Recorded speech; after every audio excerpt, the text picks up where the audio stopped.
E aí pessoal, tudo bem com vocês? Eu sou o Inácio do canal Detector MG. Hoje eu vou estar fazendo um vídeo diferente aí, porque na última saída que eu fiz não foi possível detectar, porque o lugar onde eu cheguei tinha muito mato, então hoje a gente vai bater um papo sobre detectores de metais, entendeu? Bom, eu já estou detectando já tem algum tempo, então eu tenho alguma experiência para poder estar transmitindo, já sinto uma competência para poder divulgar alguma dica, alguma coisa assim, então acho interessante estar compartilhando com vocês.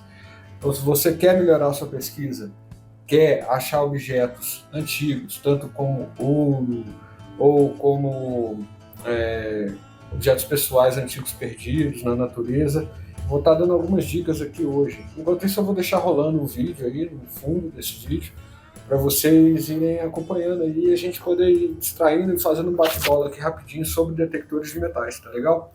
Então já vou dar umas dicas muito boas mesmo. Então, o detecção de metais é você sair com o detector de metais e encontrar metais em minha natureza, certo? Mas muitas vezes a gente pega na internet vídeos que não passam a realidade do hobby e como é que funcionam os aparelhos e como é que funciona o ambiente onde a gente está detectando, certo? A gente pode estar saindo com aparelhos aí de diversos calibres, diversas frequências diferentes, diversas configurações diferentes, mas isso eu não vou entrar nessa área técnica. Eu vou dar as dicas principais com relação a locais e onde se encontra o que, certo? Essas dicas aqui, por exemplo, para quem quer achar relíquia, vai ter que estudar um lugar para achar relíquia. Quem quer achar ouro, vai ter que estudar um lugar para achar ouro. E quem quer achar minerais na natureza, vai ter que estudar um lugar para achar minerais na natureza. Existem diferenças em diferentes tipos de detecção. Eu gosto da detecção histórica, mas também às vezes dou uma pesquisada em um local ou outro natural, que eu sei que não tem movimento de pessoas, e esses locais é mais difícil de estar achando alguma coisa, certo? Então eu vou começar falando sobre tipos de detecção. Existem, na minha opinião, três tipos de detecção. A detecção aquática, certo? Que é aquela que a pessoa mergulha mesmo, não é areia seca, areia molhada, igual o pessoal faz na praia, mergulhando, que é muito legal, mas envolve muito dinheiro, muito gasto. É muito difícil você ter o treinamento, porque o treinamento tem que ser feito curso, entendeu? Então isso aí dificulta a prática, fora a localidade, que você tem que morar numa região que é propícia para mergulho. Entendeu? O segundo tipo seria aí, detecção litorânea, né, que são feitas aí por pessoas na praia, né? Ela pode ser feita na areia seca, areia molhada, né? Você pode estar a pé com um detector que pode molhar até a bobina ali, já é o suficiente para você praticar. E tem a detecção também mais em fazendas, rural, histórica, né? Em campos. Essa também, às vezes, você pode fazer ela meio anfíbia, né? Em represas, cachoeiras, rios, em fazendas assim, na área de campo, na área de campo arado, um terreno mais limpo que dá para você correr bobina e tal. Então, são os três tipos que existem para mim.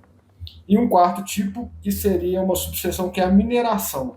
Essa já seria com um aparelho apropriado mais para o garimpo, né? Mas para esse tipo de detecção, o interessante é você ter uma autorização, uma permissão mais governamental, para você não ter problema jurídico com isso, entendeu? Você não pode pegar um detector de garimpo e sair por aí detectando pequenas pepitas em locais que não tenha aval para tal função, certo?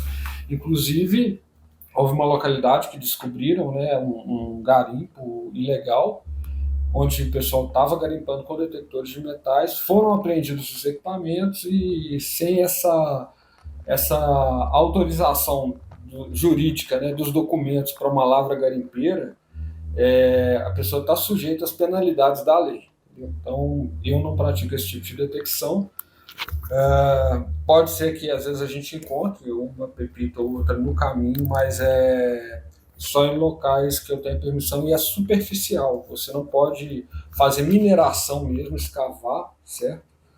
Sem correr o risco de ter um aborrecimento aí com a lei, certo? Então, para mim, são esses os tipos de detecção. Na minha área, eu faço detecção mais voltada para detecção de hobby, que é você encontra objetos pessoais perdidos mais antigos, você encontra moedas, você encontra medalhas religiosas, peças de selaria do pessoal que usava antigamente, ferramentas. Então, essa é a gama que eu mais pratico. Por quê? Eu moro no interior de Minas Gerais. Então, para mim, é mais prático eu estar fazendo detecção mais em fazendas do que estar fazendo detecção em praias, porque eu tenho que deslocar longas distâncias para poder estar indo numa praia. Às vezes eu faço rio, às vezes eu faço cachoeira, às vezes eu faço represa, então eu dou uma variada nessas vertentes: fazenda, rio, represa, cachoeira. Então, o que dá para eu fazer mais próximo aqui, com mais frequência, é isso. Até porque eu saio uma vez por semana, então todo final de semana eu estou indo, mas para mim o mais interessante é ir tá indo mais perto, para não ter tanto gasto com deslocamento, até porque eu não ganho dinheiro nenhum com isso, eu faço por paixão mesmo, eu gosto, sou apaixonado com o hobby, entendeu? Fiz muitas amizades, certo? E eu defendo aí o detectorismo verdadeiro, certo? Porque às vezes tem muita gente divulgando o detectorismo na internet, mas esse divulgação aí tem coisa de achar tesouro toda semana, tem o cara do chapéu, o cara do cachorrinho, tem o outro que inventa leréia danada, e eles começam a inventar de ter fantasma no meio, põe sobrenatural no meio, não tem nada a ver. A minha detecção que eu faço e que eu indico é a detecção que você faz para ter uma saúde, você ter um convívio ali no meio natural, você está praticando uma atividade física, cuidando do seu bem-estar mental, entendeu? Essas coisas que são importantes para mim dentro do hobby. Não é nem tanto achar tantas coisas, mas você sair, você se inserir num ambiente mais natural, entendeu? Você poder apreciar algum bicho, alguma ave, a paisagem, as árvores, entendeu? Para mim o interessante principal é esse: fazer um cardiozinho, né, que você trabalha com a pá, você movimenta o aparelho, então, toda hora agacha, levanta, você acaba tendo essa atividade física. E o ganho psicológico é muito bom, porque eu vivi estressado, entendeu? E hoje, com o detectorismo, eu me sinto bem melhor para começar as atividades na segunda-feira, continuar tocando no trabalho, entendeu? Isso para mim é o principal. E às vezes a gente acha as coisas, igual eu tenho minha pequena vitrine ali atrás, né? E é onde eu vou guardando as coisas mais interessantes que eu acho. Ela vai renovando. Algumas peças, igual aquele machado ali, que eu peguei e restaurei, entendeu? Sempre tem alguma coisa interessante para a gente estar colocando na vitrinezinha, montando, e é uma distraçãozinha que a gente tem, é um hobby mesmo, entendeu? E pô, a moeda, guarda, né? Vai localizando as coisas e para mim o principal é isso. Outra coisa que eu gostaria de falar é sobre a pesquisa antes de você sair com um detector. O primeiro passo é escolher um detector que vai caber no seu bolso e tal, mas como eu disse, eu não vou entrar em parte técnica, marca de aparelho, nada disso. Vou falar o basicão para você sair, detectar e se divertir com isso. Você tem que ter um detector, primeiro passo. Tem um detector, aí beleza. Você vai sair. Você começa a sua pesquisa antes de sair de casa. Às vezes você vai sair para detectar em campo, igual eu faço, né? Você primeiro vai ter que ver se o campo, né, permite você ir com autorização. Porque todo campo tem um dono. Muitas vezes ele pode ser um local público, mas mesmo sendo um local público, é bom você saber se não vai ter aborrecimentos com isso, entendeu? Então, eu prefiro sair nas propriedades a qual eu conheço os donos das fazendas e conversar com eles e pedir a permissão, né? Então, isso evita uma fadiga gigante, porque você vai ficar suscetível. Se você entrar numa propriedade privada sem permissão, você vai ficar suscetível a ter momentos desagradáveis ao invés de momentos agradáveis, porque sem permissão você dá aval para ser chamado a atenção. Isso é bem desagradável, entendeu? Então nunca entre numa propriedade para detectar sem a permissão do proprietário, né? Em locais públicos também é bom saber se você não vai ter problema com a guarda municipal, porque para isso acontecer você tem que estar sempre fechando todos os buracos que você abrir, deixando o menos perceptível a sua passagem por ali com o detector possível. Você não deixa nenhum sinal mesmo. Se tirou algum lixo do buraco, você deve recolher o lixo da sua bolsa, né, de achados e depois descartar no local adequado. Sempre fechar totalmente os buracos que você abrir, certo? E deixar o lugar melhor do que você encontrou. É uma boa dica também. Uma outra dica que eu falo assim, a respeito da pré-pesquisa é você olhar por mapas, olhar por história, pesquisar a história do lugar que você vive, né? Isso é muito importante também. Outro fato crucial é a paciência, porque igual as pessoas estão sendo enganadas aí que toda vez que a pessoa sai ela vai achar um tesouro. Não é assim que funciona. Você vai achar muito lixo. Para cada 50 coisas que você acha, em um dia bom, 5 são coisas interessantes, ou seja, 10%. Em um dia bom, porque tem dias ruins também, você pode sair e não achar nada. Então, pense bem antes de comprar o seu detector. É um investimento legal, é muito bom para a saúde, mas pode acontecer de não ter retorno nenhum. Agora vamos passar para a parte do retorno. Eu já achei objetos de ouro. Entretanto, esses objetos de ouro foram pessoas que perderam, me ligaram, entendeu? E me contrataram para o serviço de ir lá procurar. Eram alianças, igual vou deixar as fotos aí, das pessoas que perderam e sabiam que eu estava detectando metais e me contrataram para o serviço. Então, a gente tem, assim, um cachê por ir lá procurar e um cachê se encontrar, entendeu? Então, assim, você ganha algum dinheiro com o detector nesse ponto. Se você achar sem ser contratado, você ganha dinheiro com o detector nesse ponto também. Por exemplo, você acha uma aliança na praia, ela é sua, né? Até que alguém prove ao contrário que perdeu de fato, né? Ela é sua. Um objeto de ouro, uma joia, um cordão, qualquer coisa do tipo de prata também é seu, né? Uma praia, um exemplo. Então, assim, você quer achar ouro, você vai ter que ir no lugar certo. Qual que é o lugar certo para achar ouro? Você vai ter que ir onde tem banhistas, porque os banhistas eles passam bronzeador, protetor solar, e aí a pele fica muito oleosa. A mão que se usou para passar aquele protetor, aquele bronzeador, ficou oleosa, às vezes está com aliança, esquece de tirar antes, e aquilo vai cair dentro da água, porque quando você entra na água, a mão fica mais enruga, fica mais mole, é mais fácil perder.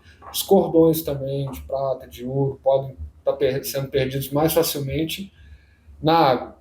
Não é impossível você localizar alvos de ouro numa grama, numa fazenda antiga, numa terra ou um lugar assim, entendeu?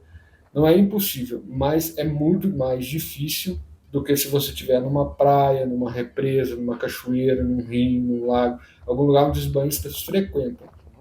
A probabilidade aumenta quando é uma praia onde as pessoas ostentam mais, têm mais recurso financeiro. Elas não têm medo de perder, elas vão com aquilo ali, elas gostam de mostrar a joia, entendeu?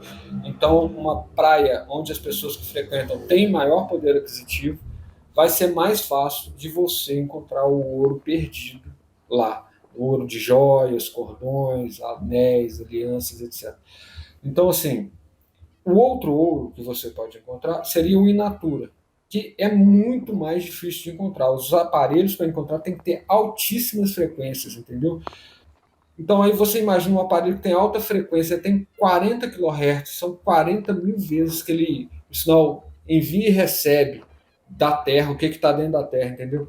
E são micropartículas de ouro que você vai ter em alguns lugares que pouquíssimos aparelhos assim vão acusar com distinção para a pessoa ouvir. A pessoa ainda tem que ter o ouvido muito treinado para estar ouvindo aquela fagulhinha de ouro de menos de 1 grama, entendeu? Então, assim, é mais complexo, né? Bom, outra questão interessante da gente estar visando aí seria a questão de onde procurar relíquias. Ah, você tem que ter um histórico legal da fazenda que você está indo, né? E começar a achar indícios. O que seriam esses indícios? Os indícios seriam porcelanas antigas, talvez ferraduras com um estado de deterioração maior. Você também precisaria estar encontrando aí talvez umas telhas dessas mais grossas sem padrão industrial, ferramentas antigas. São indícios de que houve movimentação antiga naquela localidade, certo? Então são essas dicas que vão fazer diferença para você encontrar uma relíquia. Estudar a história do local, procurar indícios, né, talvez não metálicos e metálicos, dessa possível história do local ser mais antiga, entendeu?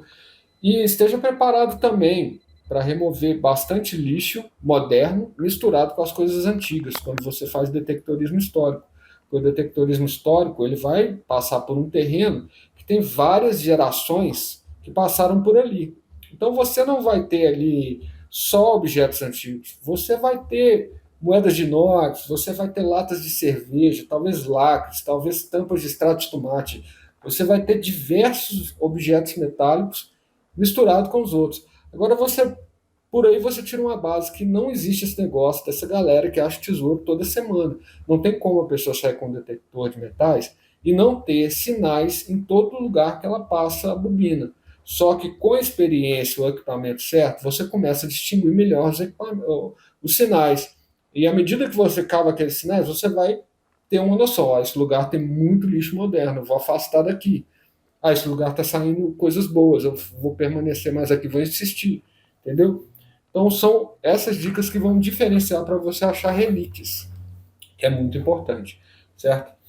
Bom, uma outra coisa que eu iria falar a respeito dos aparelhos é que você não necessariamente precisa começar com um equipamento de 5 mil, 10 mil reais. Você pode começar com um equipamento de até 1.500, 1.200 reais. Excelente, entendeu? Você pode dividir esse aparelho, entendeu? Mas existem aí diversos aparelhos, existem aparelhos usados, entendeu? Mas se você quiser um aparelho 0 km, eu recomendo aí procurar Metal Gold ou no Instagram, ou no Facebook, ou na internet, né? Que é o parceiro do canal e eu recomendo. Bom, outra coisa que eu iria falar, cuidados com os achados. Pessoas que acham aí moedas mais antigas não podem sair limpando de qualquer maneira. O ideal é você limpar com processos menos abrasivos, né? Processos que não vão retirar aquela pátina, que vão conservar o estado da moeda, certo? Porque às vezes você pode danificar uma moeda que teria um valor imenso, né, para a numismática, e ao você remover aquela pátina, usar objetos abrasivos, produtos corrosivos, você acaba com a moeda, né? O ideal é você estar sempre preservando os achados que você tem ao mais natural possível, não remover aquele verde, não limpar tanto, né? Porque de qualquer maneira, para a numismática, essas moedas que a gente encontra muitas vezes não têm valor pelo estado de conservação. O solo ele oxida muito as peças e acaba detonando demais elas. Mas ainda assim você pode ter uma peça valiosa e não saber e acabar destruindo, retirando o valor dela, né?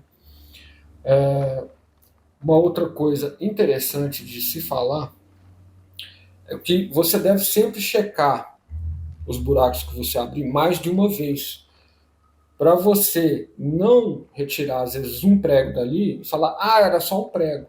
Às vezes, o sinal que estava no buraco era outro objeto. Então, você retirou o prego, passa a bobina novamente para poder checar se não ficou nada para trás. Muitas vezes, você pode fechar o buraco e lá dentro ter ficado um objeto interessante que você estava procurando. Então, lembre-se, sempre cheque 2 vezes o buraco. Depois que você tira o ferro. Se você tirar de novo outro prego, cheque uma terceira vez.